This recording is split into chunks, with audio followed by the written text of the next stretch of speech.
शांति। आज 25 जुलाई 2024 भारत में सद्गुरुवार है।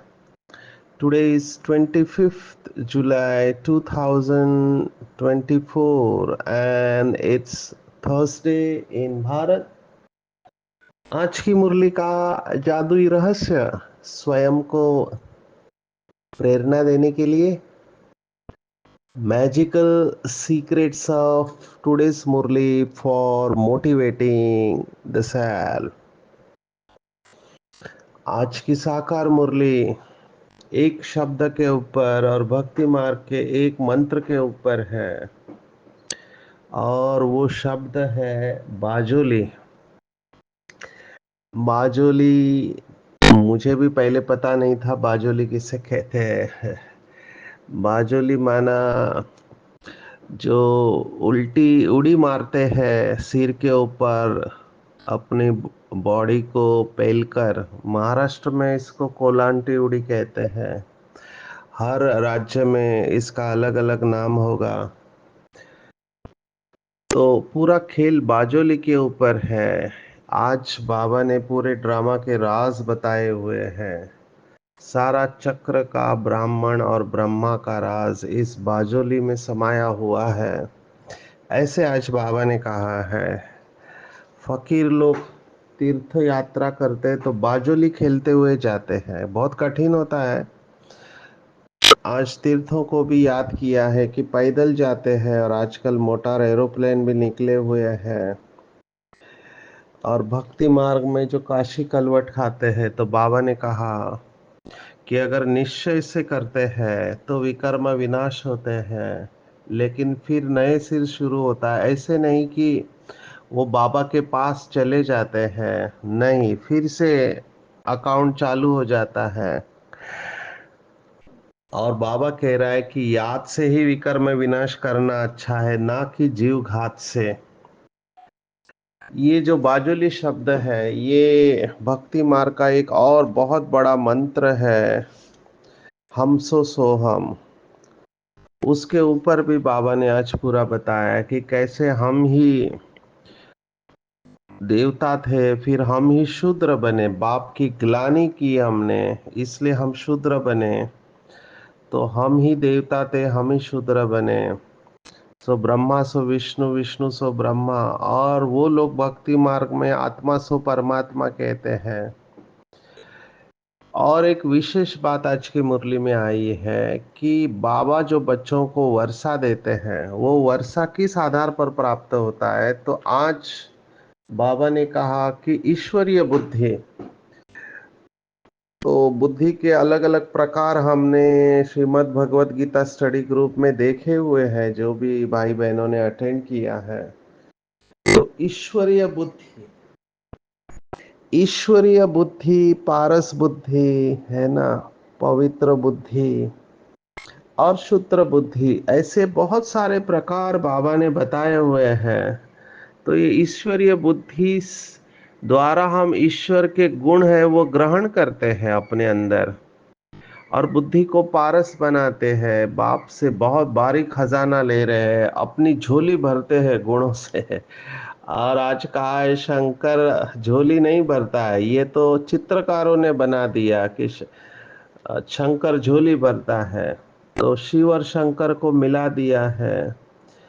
फिर बाबा ने कॉन्ट्रास्ट बताया, ज्ञान मार्ग भक्ति मार्ग में क्या होता है। ज्ञान मार्ग में क्या होता है, हठ योग और राजयोग का कॉन्ट्रास्ट है। हठ के सन्यासी बेहद के सन्यासी का कॉन्ट्रास्ट है। प्रश्न पूछा है कि 33 करोड़ देवी देवताएं थे ऐसे कहते हैं, तो फिर हिंदू क्यों कहते हो? 33 करोड़ देवी देवताएं होके गए ऐसे कहते हैं, तो बाबा ने ये प्रश्न पूछा है। फिर हिंदू क्यों कहते हो? सतयुग में मरना शब्द होता नहीं है, वहां शरीर लेने और छोड़ने पर खुशी होती है, गम नहीं होती है। तो गीता में आटे में नमक जितना है, बाकी सब अगड़म बगड़म कर दिया है। विशेष आज का वरदान बहुत सुंदर है। बाबा ने स्मृति दिलाई है कि आप निर्बल से बलवान जो बनते हो, वो कैसे बनते हो, असंभव को संभव कैसे करते हो, तो हिम्मत और स्मृति के आधार पर हिम्मत रख के स्मृति करते हैं और अनेक बार की स्मृति से समर्थ बन जाते हैं। जो ऋषि मुनि महान आत्माएं मुश्किल समझती थी, उसे आप अति सहज समझते हो। तो ये स्मृति के ऊपर हम देखने वाले हैं, और सच्चे भक्त होते हैं वो कभी व्रत को तोड़ते नहीं है। तो हम सब ने जो व्रत लिया है पवित्रता का, उसका दृढ़ संकल्प, कभी भी उसको हल्का नहीं छोड़ना है। यह है सच्चा व्रत लेना, ना कि शरीर को तकलीफ देना। तो शुरुआत करेंगे हम, क्योंकि वरदान और बाजोली ये सब कनेक्टेड है, और पूरा खेल बुद्धि का है। बाबा ने बुद्धि योग शब्द इस्तेमाल किया है, मन योग शब्द आया नहीं है। हालांकि मंत्र जो है मन मना भव है, लेकिन मन योग बाबा सिखाता नहीं है, बाबा बुद्धि का योग सिखाता है। अब ये दोनों बातें हमको समझना है, हम शब्दों में फंसना नहीं है, जैसे शास्त्रवादी या लिंग्विस्टिक शब्दों के ऊपर झगड़ा करते हैं। हमको शब्दों में फंसना नहीं है, भाव समझना है। मन और बुद्धि या आत्मा की दो शक्तियां है, जैसे right hand and left hand है। अभी दोनों हाथ महत्वपूर्ण है। कुछ लोग राइट हैंड को इस्तेमाल करते हैं, कुछ लोग लेफ्ट हैंड को इस्तेमाल करते हैं। मेडिकल साइंस में इनको कहा जाता है राइट हैंडेड लेफ्ट हैंडेड, और इसका कनेक्शन ब्रेन के साथ जोड़ दिया है उन्होंने।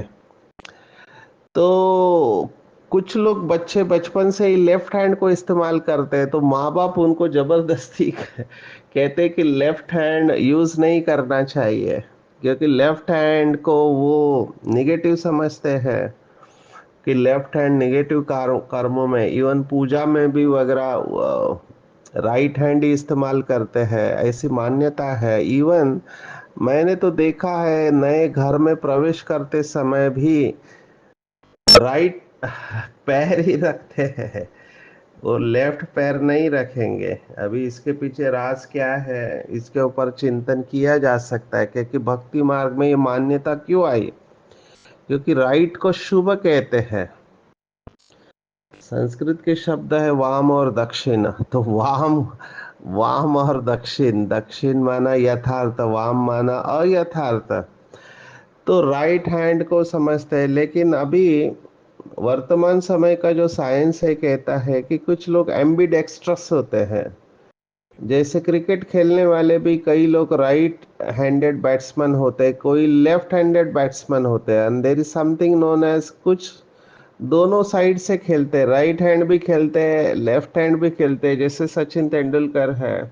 ऐसे ही किताब लिखने वाले भी कई लोग राइट हैंड से लिखते हैं, कई लोग लेफ्ट हैंड से लिखते हैं।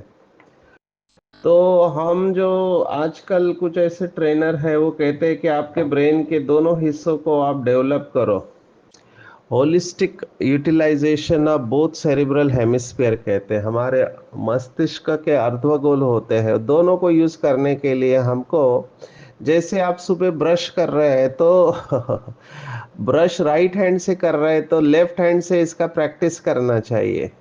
बीच बीच में अपना नाम लेफ्ट हैंड से लिखना चाहिए, क्योंकि ब्रेन के दूसरे एरियाज एक्टिवेट हो जाते हैं। अब ये बात हमने देखा है पैरालिसिस के पेशेंट में। पैरालिसिस के पेशेंट में उनको ऊपर से करंट ही नहीं आता है हाथ और पैर के मांसपेशियों को, तो उनको स्टिमुलेट किया जाता है, उत्तेजित किया जाता है, ताकि वो भूले नहीं कि तुमको काम लेना है। तो फिजियोथेरेपी बहुत इंपॉर्टेंट होती है ओल्ड एज में भी। अगर वो मसल स्ट्रेंथनिंग एक्सरसाइज नहीं करेंगे तो हमको ये सिखाया जाता है डॉक्टर्स को, if you don't use it you lose it. ये सभी डॉक्टर को पता होता है, if you don't use it you lose it. फिर वो दिमाग हो, मांसपेशी हो। मुझे याद आ रहा है हमारे आदरणीय रमेश भाई जब वो गिर गए थे और बिस्तर पर आ गए तो उनका फिजियोथेरेपी होता था। जितना वो फिजियोथेरेपी करते थे उतना अच्छा महसूस करते थे। लेकिन अभी जब तक फिजियोथेरेपी है तब तक फिजियोथेरेपी अगर नहीं की पैरालिसिस के पेशेंट में या जो बेड रिडन है तो उनके मसल्स वेस्ट हो जाते हैं।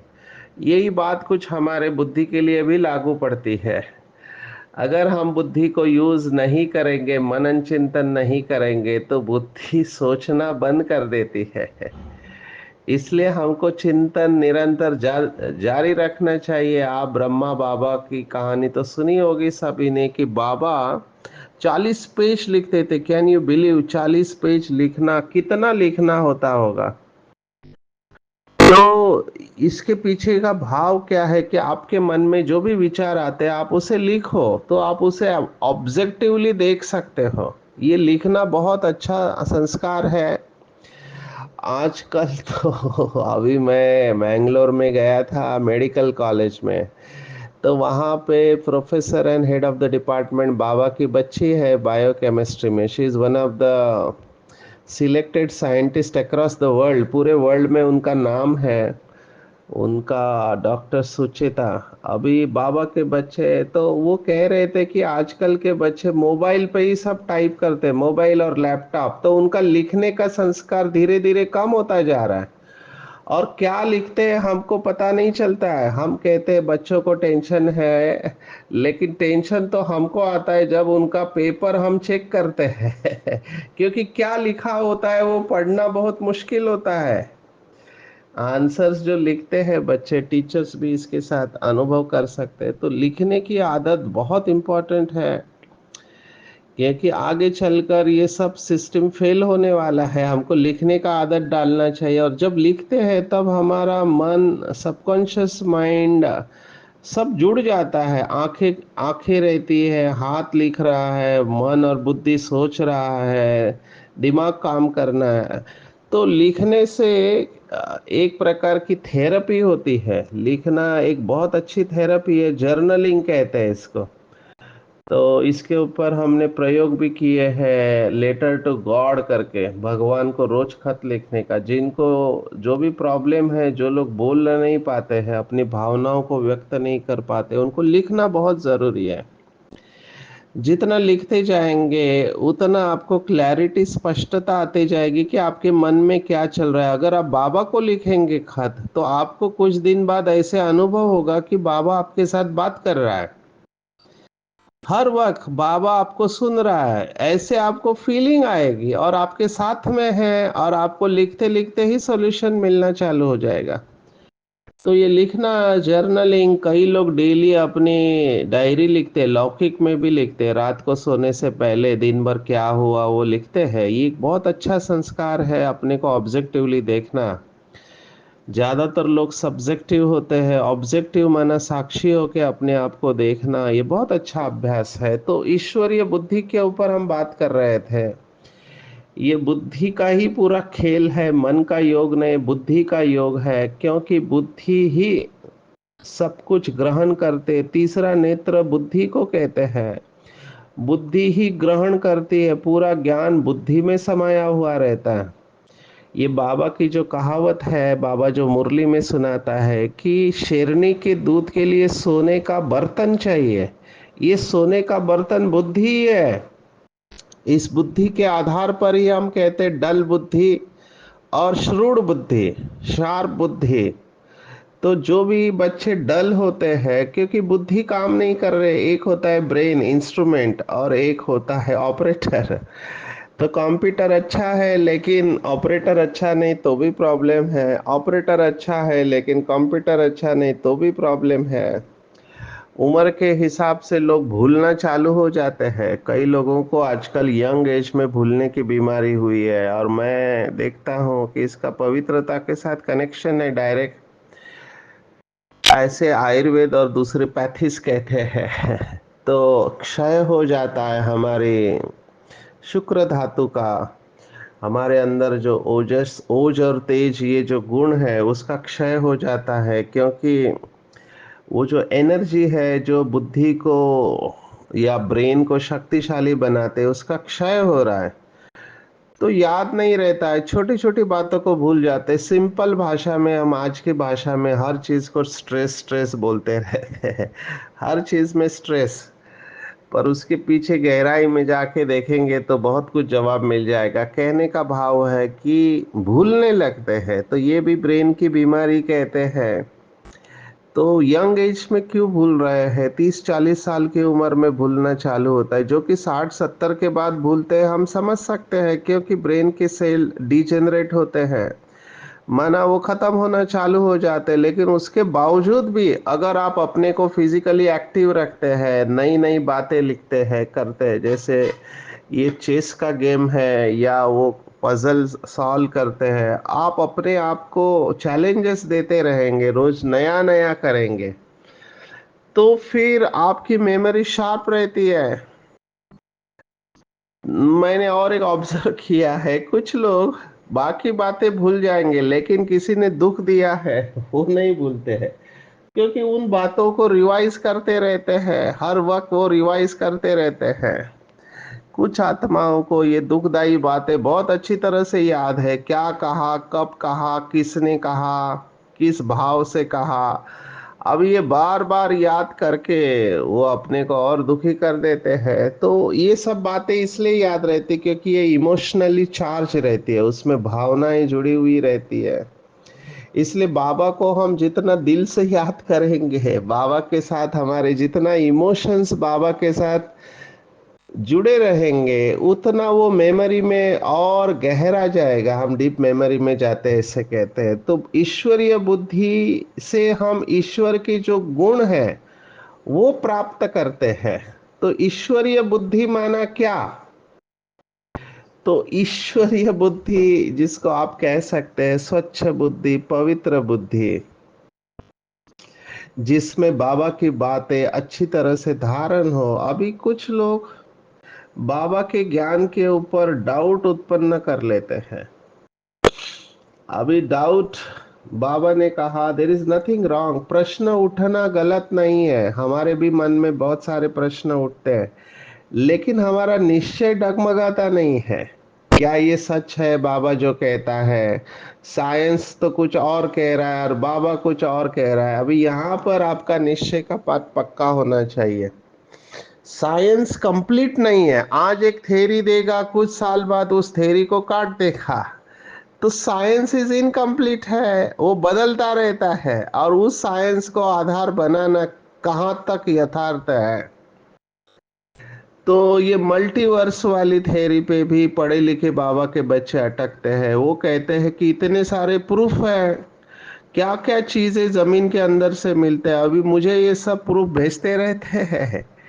अफ्रीका में कहाँ पे क्या क्या मिला, डेजर्ट में एक यूएफओ मिला, माना एक ऐसा डिवाइस जो गोल है और उसके अंदर होल है। तो इसके ऊपर कहीं ये एलियन से तो नहीं आया है, अभी हम नहीं जानते क्या है, बाबा ने इसके बारे में बताया नहीं है।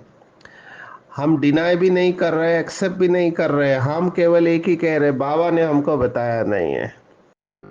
मम्मा को भी ऐसे प्रश्न पूछते थे तो मम्मा सीधा कहते थे कि बाबा ने इसके बारे में हमको बताया नहीं। अभी कॉमनली पूछा गया प्रश्न, जहाँ पे बीके के पास कोई जवाब नहीं है, कि मनुष्य का परम धाम तो है, जानवरों का, पंछियों का परम धाम किधर है? तो उधर अपने बुद्धि का इस्तेमाल नहीं करना चाहिए। कई बाबा के बच्चे बोलते हैं वो नीचे होगा, राइट साइड में होगा, लेफ्ट साइड में होगा। ये सब बाबा ने बताया नहीं है। जैसे श्री कृष्ण का जन्म कहाँ होगा, कब होगा, ये बाबा ने बताया नहीं है। ये सब अपने अपने बुद्धि का आविष्कार करते हैं, अंदाजा लगा लेते हैं। विनाश कब होगा, कैसे होगा, बाबा ने बताया है मोटे रूप में, लेकिन एग्जैक्ट तारीख नहीं बताई है। अभी कई लोग तारीख वगैरह बताते रहते हैं, ये होगा, कैलकुलेशन करते हैं, 100 साल का संगम योग। हमको नहीं पता कब क्या होने वाला है, क्योंकि सभी के कैलकुलेशन अभी तक फेल हो चुके हैं। क्योंकि मैं जब ज्ञान में आया तो 95 में, तो उस समय, अभी मैं नाम नहीं लेना चाहता हूँ, महारथी भाई बहने क्लास करते थे कि 2000 में पूरा विनाश हो जाएगा और धीरे धीरे दुनिया परिवर्तन होगी, सतयुग आ जाएगा, और इतना जोर शोर से वो क्लासेस चलते थे। तो बहुत लोगों ने आगे पढ़ना छोड़ दिया, कमाई करना छोड़ दिया। मैं भी उसमें से एक हूँ। हमने तो सोचा अभी 2000 में फरिश्ता बन जाएंगे हम, वैसे टारगेट रख के पुरुषार्थ किया। हमारा नुकसान तो नहीं हुआ, लेकिन हो सकता है कुछ लोगों का नुकसान हुआ हो। लेकिन कहने का मेरा भाव, ये सब कैलकुलेशन गलत गए हैं अभी तक के, ऐसा कुछ नहीं हुआ है। तो हमको ये सोचना ही नहीं है, जैसे कल के मुरली का स्लोगन था कि अंतिम समय का नहीं सोचो, अंतिम अवस्था का सोचो। वो विनाश जब होना है तब हो जाएगा। देवता या श्री कृष्ण को जिस समय गद्दी पर बैठना है बैठ जाएंगे वो। तो इन बातों में जाने के बजाय मैं हमेशा ये सोचता हूँ कि ये बातें अट्रैक्ट जरूर करती है, आकर्षित करती है, और थोड़े समय के लिए आपको एंगेज कर सकती है। आपका चिंतन थोड़ा अच्छा हो सकता है। ये सभी बातें अगर आपको मोटिवेट करती है तो अच्छी बात है। लेकिन हमको नहीं पता कि हमारा अंतिम समय कब आएगा। तो क्यों ना हम बाबा की जो इम्पोर्टेंट बात है उसको धारण करने में लग जाए। जब ब्रह्मा बाबा को नहीं पता था, मम्मा को नहीं पता था कि उनका अंतिम समय कब आएगा, वो हमेशा तैयार रहे ना, इसी आधार पर उन्होंने नंबर लिया, तो हमको भी उनको फॉलो करना चाहिए। तो ये ईश्वरीय बुद्धि है। ईश्वरीय बुद्धि में संशय नहीं आता है। ईश्वरीय बुद्धि पक्की होती है, निश्चय बुद्धि होती है कि हम ही थे, हम ही है और हम ही बनेंगे। No doubt. साइंस की बातें दिमाग में डाल के और कहीं से एलियंस आएंगे या दूसरे ग्रहों पर है या नहीं सृष्टि, ये तो एक ही लोक है, माना ये तीन लोक, ऐसे और कितने लोक होंगे? वो शिव के ऊपर और दूसरा शिव होगा क्या? उसके ऊपर तीसरा शिव होगा क्या? फिर परम शिव होगा क्या? ये सब चिंतन, हम इसको कहते फायरिंग ऑफ इमेजिनेशन। ये सब बाबा ने बताया नहीं है, यहाँ पर ही हमारा निश्चय आ जाता है। और हमारे दादियों ने, जैसे आज बाबा ने कहा ना, ब्रह्मा बाबा नंबर ले लेता है, और कुछ अनन्य बच्चे, जैसे आज कुमार का दादी माना प्रकाश मणि दादी को भी याद किया, तो ये अपनी संपूर्ण अवस्था को इन्होंने प्राप्त किया है। तो और इनको कोई डाउट नहीं था बाबा की बातों के ऊपर। तो ईश्वरीय बुद्धि में डाउट नहीं लेना चाहिए। बाबा तो कह रहा है अभी तक कुछ हो नहीं रहा है, पता नहीं आगे क्या होगा, ये सब संशय बुद्धि में लाना ही नहीं चाहिए। मैंने ईश्वर को अपना जीवन दे दिया है, मैं निश्चिंत हूँ, मेरा कल्याण हो नहीं सकता। तो ये चक्र का नॉलेज अपने बुद्धि में अच्छी तरह से रखना है। शिव बाबा ज्ञानेश्वर है, और ज्ञान से ही सदगति होती है। यहाँ पर भी मैं थोड़ा बताना चाहूंगा, कई लोग ये साइंस के नॉलेज को ज्ञान समझते हैं। There is a difference between information and knowledge. हमने कई बार देखा, ये सब इंफॉर्मेशन है दुनिया की। नॉलेज वो है, नॉलेज इज पावर, पर कौन सा नॉलेज? ईश्वरीय ज्ञान, ये शक्ति है।